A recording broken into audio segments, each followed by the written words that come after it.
Day 3, and now officially the 2016 NFL Draft is in the books. It's a wrap. It's done. Now begins the process of mini camps, training camp, and eventually the process of determining whether we were right about certain prospects or wrong, or whatever the case might be.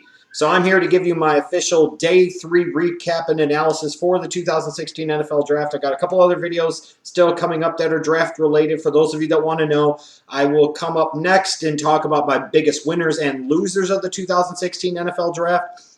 And ultimately, because it's never too early, that's right, you're probably going to say F you. Well, F you, I'm going to do it anyways. A 2017 NFL mock draft. And while all these other lightweights and pansies and pussy willows do a one-round version, I took it serious enough and did a two-round mock draft. As much of anything else, it's about name recognition. It's about throwing out some names early on in the process, and nothing more, nothing to be taken too seriously. So with that said, let's talk about Day 3 of the 2016 NFL Draft. I love Day 3. It's the longest day. It's a weekend day. So you can just sit back all day and just talk about football. Watch the NFL Draft. See where prospects go. Recap what's happened so far, what's coming, or what's next to come. And when we talk about Day 3, I realize it doesn't have the glitz and the glamour of the first round of Thursday night. And it doesn't have some of the bigger names that are still to be found on Day 2 of the draft. But as we all know, the people that know and understand, Day 3 is where championship teams are made. This is where you find your core special teamers. This is where you find your nice rotational and situational backups that you hope in some cases can in 2 or 3 years develop into starters. These are the guys you can find that slip under the radar, that become stars. The majority of NFL rosters are comprised of guys that were drafted in the 4th round or later. So as important as it is to hit in round 1, and no question it is, as important as it is to hit in rounds 2 and 3 on Day 2, and unquestionably it is, there could be a strong argument made when you think about the old approach of you're only as strong as your weakest link. In theory, you would think the weakest link would be Day 3. If you hit well on Day 3, then imagine what that means for the entirety of your roster. It is a critically important time. This is what the scouts love, the general managers love, because these are where you find the diamonds in the rough. These are the ones where you can sit there and pound the table for somebody. This is where you can have the back and forth. This is where you can have the fight. And as fans, draft heads, these are where we can find the small school prospects that we really like, and we want to pretend like we're the first one to ever discover them. And we're like, I went on him first. These are the guys that slip through the cracks, and you're like, there's no business that this guy dropped here, and he's going to show everybody up yours. And sometimes they do, and sometimes they don't. I love Day 3 of the draft. So anyways, let's take a look back at what actually happened. Talk about some of the best and worst picks of the day, winners and losers, and then the players that ultimately didn't get drafted, but still have that opportunity to make an impression on an NFL team and make an NFL roster. One thing that was going to be a theme throughout day number 3, I was expecting it to be a much more offensive-heavy day where the focus was going to be on quarterbacks, running backs, wide receivers, because there was still some pretty good value at those 3 positions, and by and large it was. It was a day quite a bit about that. Sure, you still had some very good defensive prospects go off the board, but the attention was devoted here to the wide receivers, the running backs, and the quarterbacks. And frankly, even after the draft, there are still some good players that are left on the board. Let's start off with the individual picks, and some of the picks I really loved the most, and then the ones I didn't like the most. In terms of the best picks, I'll start off with the Jacksonville Jaguars. The hits just kept on coming for them. In the 4th round, getting Sheldon Day out of Notre Dame. You know, a nice, worst-case scenario, rotational pass rusher for them, a type of guy they needed. They needed some pass rush oomph out of this draft. They got a little bit of pass rush oomph out of this draft with Ngakoue and now Sheldon Day, and even their 6th-round pick, Tyrone Holmes. Love this pick for them. Good value, smart player, smart fit. Cincinnati Bengals at pick 122, Andrew Billings. I mean, this is a guy that I had a late first-round grade on, but I still had a first-round grade on him. The Bengals got him in the back-end portion of round number 4. I don't give a damn about the top-heavy garbage. I don't give a damn about the straight-head linear crap. The fact that this guy fell to where he did in the 4th round was an absolute crying shame, and it was ridiculous. And it takes a team that actually drafts well. In this case, in recent years, yes, the Cincinnati Bengals, have drafted relatively well. Of course, they would get a guy like this to fall right into their lap. They don't have to trade up. They didn't have to take him in round 2 or 3. He was there in round number 4. Round 4! I know as much as you might talk about a William Jackson or a Tyler Boyd, I guarantee you this pick right here, along with the Westerman pick in round number 5, these are the picks that have Bengals fans excited because, above all else, Andrew Billings to them represents a future potential huge upgrade over D'Amato Pecco. But to get a first-round value like this, and even if you said you weren't that high on him, nobody had a 4th-round grade on Andrew Billings that I knew of. It was even 2nd or even 3rd round. So no matter what, it was a tremendous value pick. But for me, looking at it, outstanding stuff. I look at the New York Giants at pick 149 in round 5, getting Paul Perkins, the running back from UCLA. I had a 2nd to 3rd round grade on this guy. I think at some point in time in his rookie year, he could start for them. He can be a 3-down back. I love what he brings to the table. I love his fit for the Giants offense. I can't believe he lasted this far, but other teams' mistakes ended up being the New York Giants gain. What a wonderful round 5 pick. A guy that brings a couple of things to the table. Then right after that, the Chicago Bears at 150 taking Jordan Howard out of Indiana, another running back. This was a tremendous pick, in my opinion, the best that the Bears had on day number 3, in large part because of his systematic fit. The way he will be a different type of back to Jeremy Langford, the type of back, frankly, that head coach John Fox prefers. It wouldn't surprise me if by the time 2017 rolled around, if Jordan Howard wasn't leading the Bears' rotation at running back. A physical, between the tackles type of guy with a little bit of giddy up, a little bit of juice. The type of between the tackles thumper that head coach John Fox is absolutely going to love. And again, a great compliment to what they've got already in Jeremy Langford and Kadeem Carey. Now you get a bigger, more physical back that can pound out between the tackles, short yardage, goal line situations. And you got him here in round 5, another really good value. I look again at running back at 171, Alex Collins, the Seattle Seahawks. Now, they had already drafted C.J. Prosise around number 3. This is one of these situations, though, where you're sitting at this point in time in the draft in round number 6. Alex Collins is on the board. You got to roll the dice because between him and Prosise, one of them is going to pan out. And one of them could be your potential long-term starter, or at least they will be very good rotational backs along with Thomas Rawls. Again, a guy in Alex Collins I had like a second, late 2nd, early to mid 3rd round grade on. And the Seahawks got him in round number 6. Quality stuff. And then speaking of quality again, my number 1 tight end on the board, Jarrell Adams, whether that's a reflection of me overrating the guy or other organizations being stupid remains to be seen. But with that being said, I think no matter what, the fact that Jarrell Adams was to be had by the New York Giants with the 184th pick in this draft was an incredible coup. Worst case scenario, you get somebody that could be a rotational tight end out of the slot, a bit of an H-back for you, a Jordan Reed type of guy. And I look at it, he didn't get to show what he could do at South Carolina. He's got holes in his game and he needs work. But at this point in time in the draft, that athletic upside is hard to find sometimes, especially at a weak position this year like tight end was. And in my opinion, the Giants got the best tight end in the draft in round number 6. That was incredible stuff. But with some of the good picks, and I think of Tyler Matakevich from Temple going late in the 7th round to the Pittsburgh Steelers, I'd be stunned if he didn't make the roster, and I'd be stunned someday if he isn't starting for the Steelers or somebody else in the National Football League inside in the 3-4.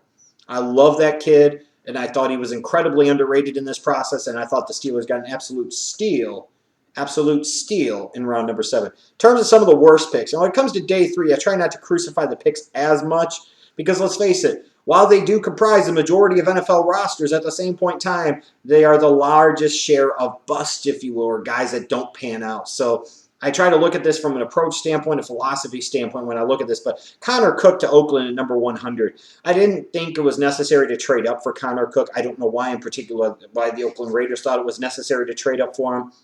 At that point in time, I still had better quarterbacks on the board. And trading up for a backup quarterback, I just don't see what the point of all of this was. Maybe they had him higher rated, maybe. But, trading up on day number 3 like this, does that really work out that much? Is that really that necessary? I just don't know. Ricardo Lewis to the Cleveland Browns at 114, and then even Seth DeFal, the wide receiver tight end hybrid from Princeton at 138. The Browns spent 4 picks on day number 2 after already taking a wide receiver at 15th overall in round 1 in Corey Coleman. They spent 2 picks in round 4 on 2 reaches, 2 gambles in Ricardo Lewis and Seth DeValve, whereas other receivers they took later in Jordan Payton and Rashard Higgins were better talents and should have been taken earlier. And overall, taking 4 wide receivers and then reaching on 2 of these guys here, I thought was ridiculous and same old business for the Cleveland Browns. Gerald Hawkins at 123 for the Pittsburgh Steelers. He's got a lot of work, and I don't know how you could think he might stick outside at left tackle at the NFL level. I don't think he was a good value. In fact, I think he was a tremendous reach, and I think there were much better players on the board at this point in time in the draft. And then I look at somebody maybe like a John Theus for the 49ers at 145. I didn't really even think he was necessarily a draftable player per se, maybe 7th-round guy. The 49ers took him here in round number 5. I don't know necessarily where he plays at the NFL level or how he fits into Chip Kelly's system. I just don't know. So some questionable picks, but plenty of good ones too, and some other good ones that I didn't really mention here. In terms of winners and losers, I'll start with the winners. I did like what the LA Rams did. Now, some people will say, well, they went for needs trying to get offensive skill players to go with Jared Goff and passed on some better talents. I don't fully disagree with that assessment, but based off of the position that the LA Rams were in, they had to. They had to. Getting Tyler Higbee and Pharoh Cooper and Michael Thomas. I mean, they took a 4th-round pick, peeled back only 4 slots, and turned Nick Kwiatkowski basically into Pharoh Cooper and Michael Thomas. In my opinion, that was a big win for the LA Rams. They did a good job on day number 3 of getting some talent to go with Jared Goff. Now, how many of them pan out remains to be determined. But I thought for the position that they were in and what they were trying to do, I thought they did a really good job. The Baltimore Ravens with 5 4th-round picks and a ton of picks on day number 3 did a pretty good job. No real massive reaches based off of the systemic fit of what the Ravens wanted to do. In particular, I look at guys like Willie Henry, and who else did they get? Chris Moore and Kenneth Dixon.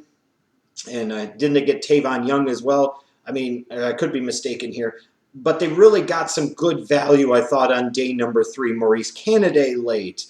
Just really quality value. I liked even the selection of Keenan Reynolds. Bring him in, let him fulfill his Navy obligations. Maybe he develops into a slot receiver.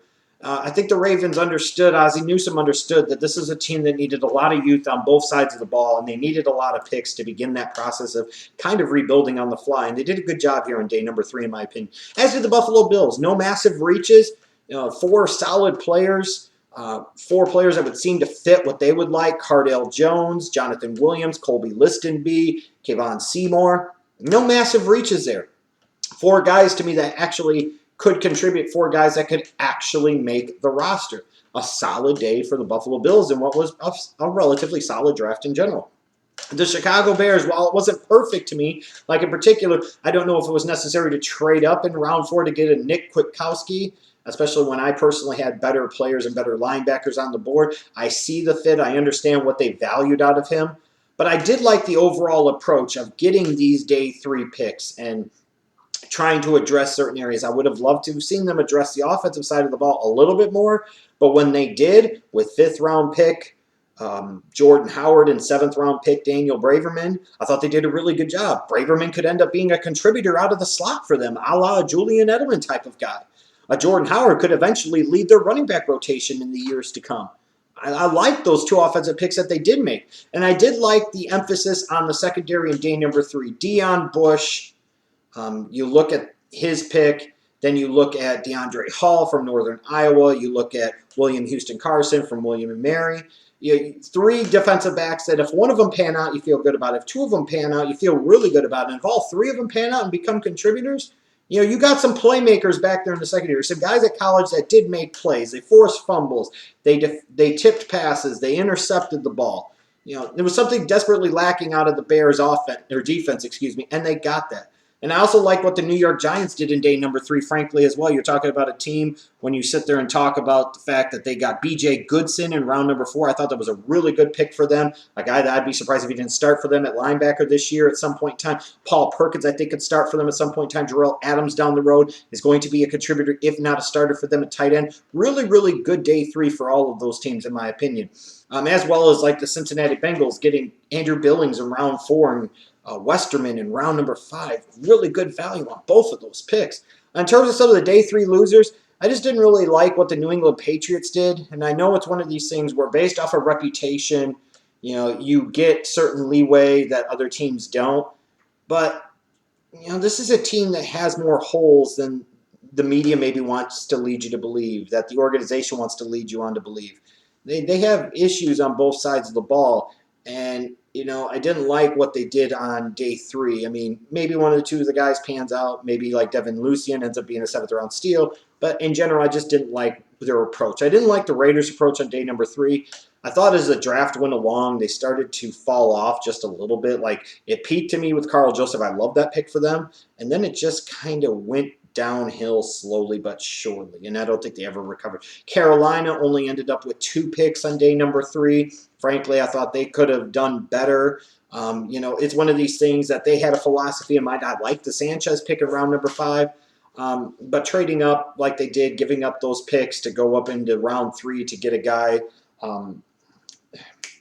I'm forgetting the name right now. Oh, Daryl Worley, the big corner from West Virginia. I just didn't know if it was necessary. Not a lot of picks on day 3, so that in part makes you a non-winner. I'm not going to sit here and blast the Carolina Panthers because they know better than me. But I just, from the outside looking in, I didn't like it.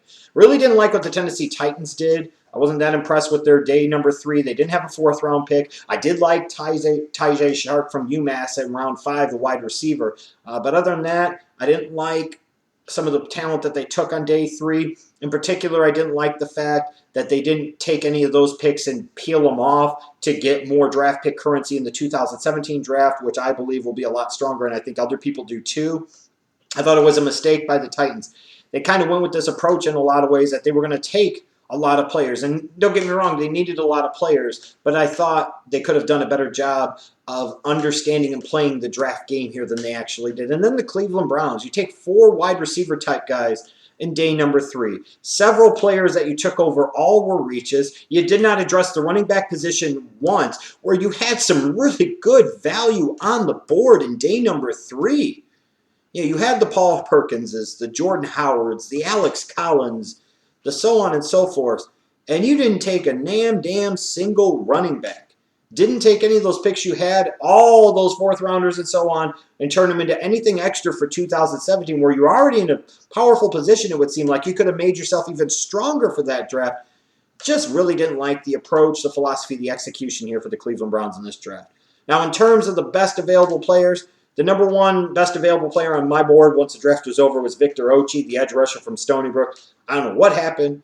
Maybe I overrated him in the process. But at the end of the day, damn, you're really going to tell me there were 253 better players in this draft than Victor Ochi? I find that very, very hard to believe. I understand sometimes, I could grade out a player as a 2nd-round talent.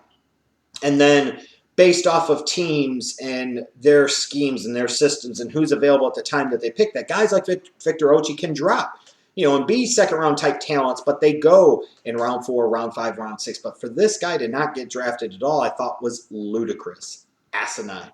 Other players that were available, Jeremy Cash, I understand why he potentially could have dropped out, because maybe he wasn't viewed as big enough for linebacker and not athletic enough for safety. This is a really productive college player. Somebody could have taken a 6th or 7th round gamble on him. Geronimo Allison, the wide receiver from Illinois, I thought he had a draftable skill set, and apparently the NFL didn't agree with Marshawn Coppridge, the running back from Illinois State. Kiaris Garrett, the wide receiver from Tulsa. Tyvis Powell and Jalen Marshall from Ohio State, a couple of guys that probably expected to be drafted day number 3 that didn't get drafted at all. There were some good talents on the board here, and some of these guys could potentially still make NFL rosters. Worst case scenario, hide on the practice squad this year and see what happens in the future. But it was a fun day number 3 to me, and now I'm glad it's in the books, so that way we can close this chapter and look forward to the 2016 NFL season.